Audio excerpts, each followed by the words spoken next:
Bonjour, ici Patrick Pierrat pour le bulletin de nouvelles info bref affaires de ce jeudi 27 avril. Ce bulletin vous est offert aujourd'hui par l'école d'entrepreneurship de Beauce.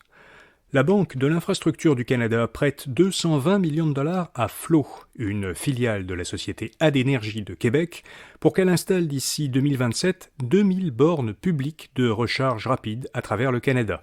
Ces bornes seraient réparties sur environ 400 sites.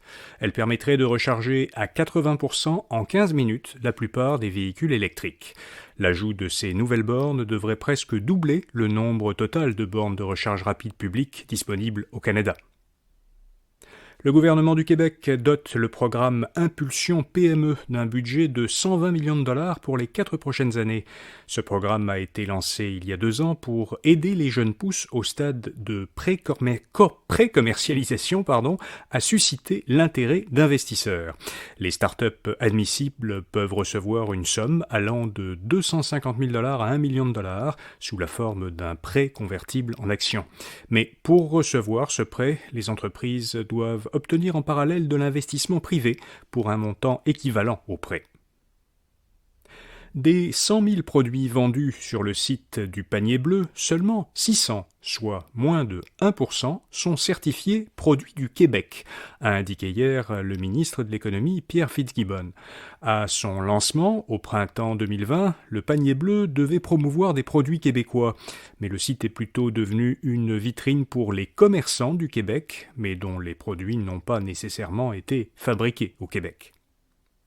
Un mot de notre commanditaire d'aujourd'hui, l'école d'entrepreneurship de Beauce. L'EEB accompagne les entrepreneurs de tous les secteurs d'activité dans leur progression, grâce à des programmes de formation en continu, des séjours intensifs et diverses formations. Pour découvrir la formation la plus adéquate pour vous, cliquez sur le lien dans les notes de cet épisode. Rogers va lancer un service de téléphonie par satellite. L'entreprise de télécommunications canadienne a conclu des ententes avec 2 sociétés, dont SpaceX, dirigée par Elon Musk, pour offrir une couverture téléphonique par satellite dans les régions du Canada qui ne sont pas desservies par les réseaux sans fil traditionnels. Ce service sera déployé progressivement à compter de l'an prochain. Rogers rendra d'abord possible l'envoi par satellite de textos, et puis les appels téléphoniques et les données mobiles devraient s'ajouter par la suite.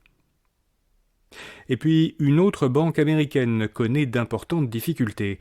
La banque First Republic de San Francisco a perdu cette semaine plus de 60% de sa valeur boursière, après qu'elle a révélé que ses clients, dont beaucoup sont des gens très fortunés, ont retiré au premier trimestre pour 100 milliards de dollars américains de dépôts de la banque. Alors une dizaine de grandes banques sont venues au secours de la First Republic en déposant dans ses coffres 30 milliards de dollars américains. Cette intervention visait à éviter à la First Republic de subir les mêmes problèmes que la Silicon Valley Bank qui a fait faillite en début d'année. Mais ces dépôts ne semblent pas avoir rassuré les actionnaires de la First Republic. Voilà, vous savez l'essentiel. Pour un tour d'horizon de l'actualité générale au Québec et dans le monde, écoutez notre autre balado quotidien, Actualité Info Bref. À demain matin pour un prochain bulletin de nouvelles info bref à faire. Bonne journée.